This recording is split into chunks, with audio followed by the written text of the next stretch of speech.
The topic of my presentation was toughening and mechanical properties of epoxy modified with block copolymers and carbon nanotubes. So starting with the motivation. So what composites can do? For the past few years, carbon fiber reinforced plastics are in use in many of the industries like aerospace, automotives, wind power.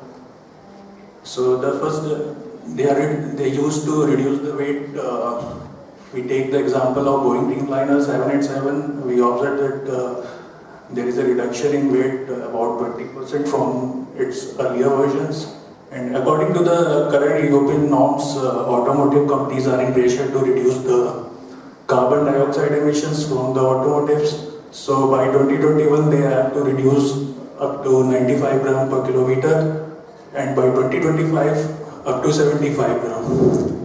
Now I take the example of wind turbine where these CFRP are being used.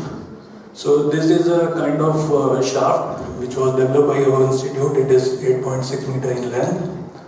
It is made up of carbon fiber reinforced plastic, wall thickness of 80 mm, and it is already in successful run.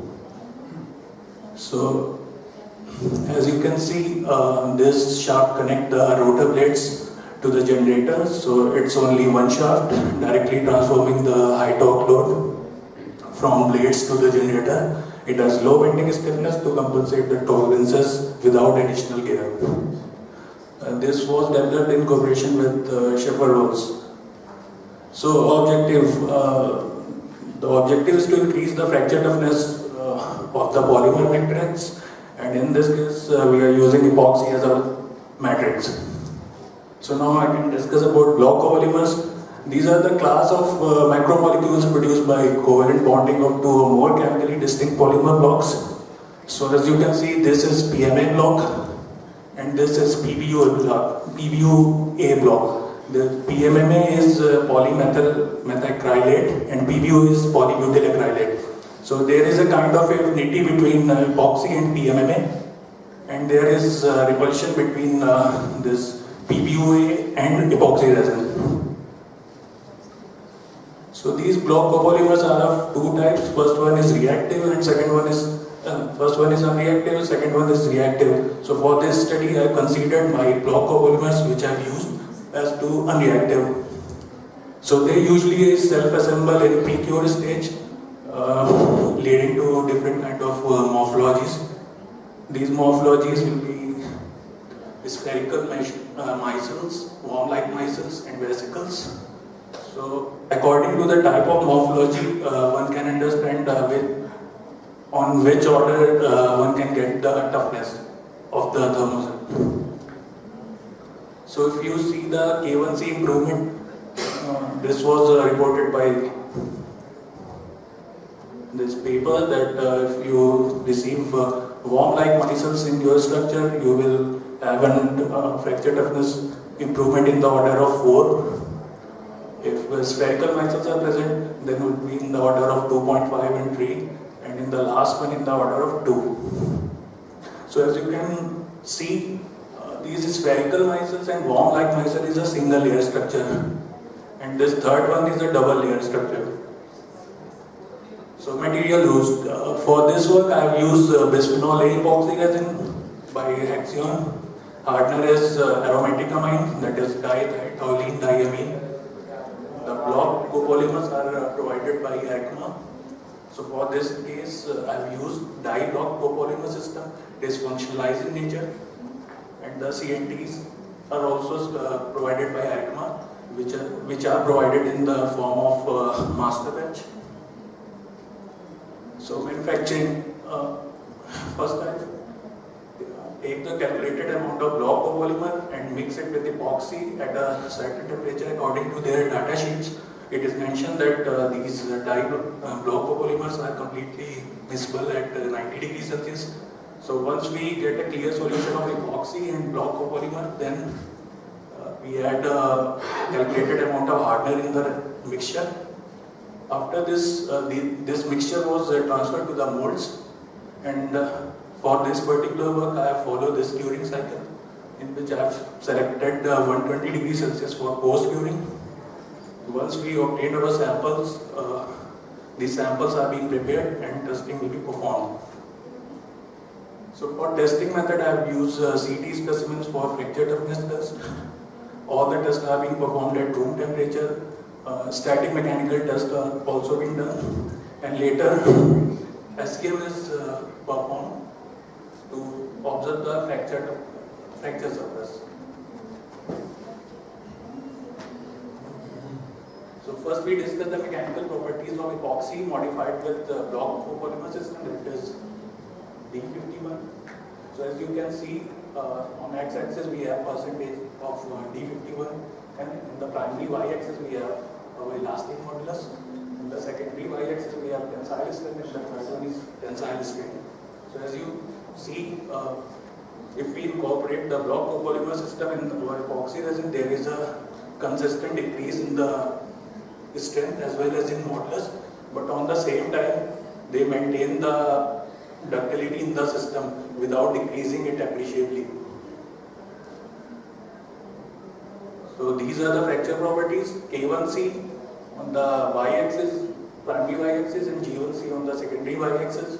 So with the increase in the weight percentage of D51, we are seeing that it was increasing consistently, and for 12 weight percent we get K1C as K1C was increased from 0.57 to 2.1, and G1C was increased from 0.097 to 1.46 kilojoule per meter square. Now I will talk a little bit about our hybrid composite, that is epoxy with the block copolymer and CNT. So first, for CNT I have selected three concentration, that is 0.05, 0.075 and 0.1. So out of these three formulations, I have selected the best one, which is our this formulation 0.075. And for the hybrid composite, I vary the weight percentage of D51 from 2, 4 and 6, and keeping the weight percentage of CNT constant. So these are the properties which I observed after the test. So you can see there is a dip in the property when we incorporate the CNTs with block copolymers. Now I move toward the fracture surfaces. So this is our pristine epoxy. As you can see, this is the pre-crack, and these are the small river lines, and the surface is quite clear. This is for the 2 weight percent. So you can see a little bit of inclusions there in the surface. This is the 6 weight percent, and so up to 8% we observed we are not getting anything prominent. So for the 12 weight percent we perform the cryo fracture.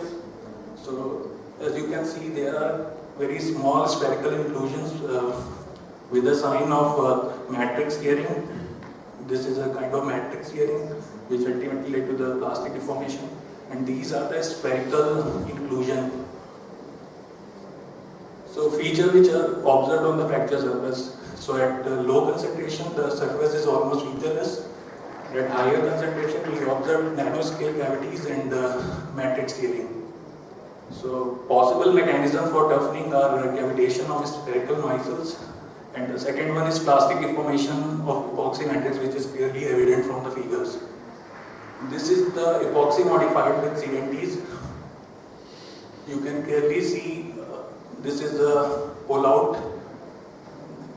This is also a pull out, and whereas this is the matrix tearing. So, and this is the same figure for the hybrid system, epoxy with the D51N and CNT.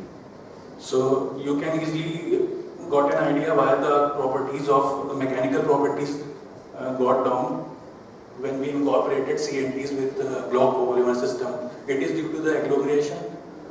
When we introduce CNTs in the epoxy and block copolymer, due to van der Waals forces, they try to segregate and form agglomerate in the system, which ultimately led to the decrease in mechanical properties. So the features which were observed are pull-out, matrix tearing and voids. This is a map of reinforcing effect. So from this map, one can select which kind of material he will need for which kind of application he wants to. our area of interest is this. First, I would like to explain what are the areas are in x-axis and y-axis. In y-axis, we have normalized fracture toughness, and on the x-axis, I have modulus of elasticity, which is also normalized.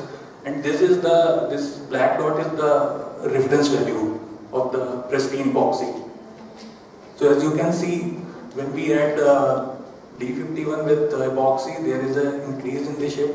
So this block is showing, this quadrant is showing that we are keep on increasing the fracture toughness, but on the other hand, our modulus was decreasing. And we don't want any property in this region, because in this region both the properties goes on decreasing. So finally, the conclusions are for a mean system, the K1C was increased from 0.567 to 2.10 for 12.8%, and similarly G1C was increased from 0.09 to 1.46. LCM analysis revealed the toughening mechanism for epoxy block copolymer system.